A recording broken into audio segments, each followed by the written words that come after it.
این روشن بدخشان است. امیر حسین پیرویش رسومی 52 ساله ایرانی 22 سال باز به تاجیکستان رفوع دارد و تعداد نقاشی های او از طبیعت نوتکراری کشور به 600 عدد رسیده است.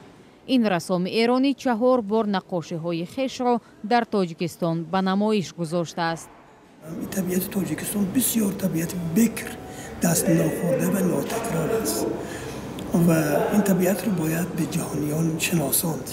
برای آقای پیرویش نقاشی قلعه قهقه و یک منظره در نزدیکی های ناحیه مرغاب بدخشان تاجیکستان از مکانهای بسیار جالب و خاطر مانند.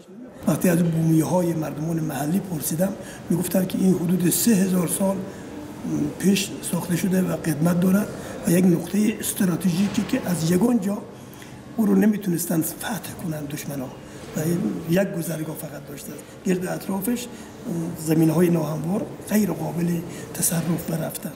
امیر حسین پیرویش هنوز در سن 6 سالگی اسم تاجیکستان را از طریق رادیوی تاجیک شنیده است و همیشه در دل آرزوی دیدن تاجیکستان را می‌کرده است. الان خوشبختانه رویای من به واقعیت انجام می‌دهد. این رسامی پرتجربه از همکاران تاجیکش در تاجیکستان خواهش دارد که منظره‌هایی از نظر دور مانده تاجیکستان را نقاشی کنند. هنرمندان توجه کنند به طبیعتی که ناشناخته است در تاجیکستان. مثلا طبیعت زیبای تاجیکستان فقط سرخاسار نیست، درست شد؟ یا مثلا فقط نارک نیست، بند نارک.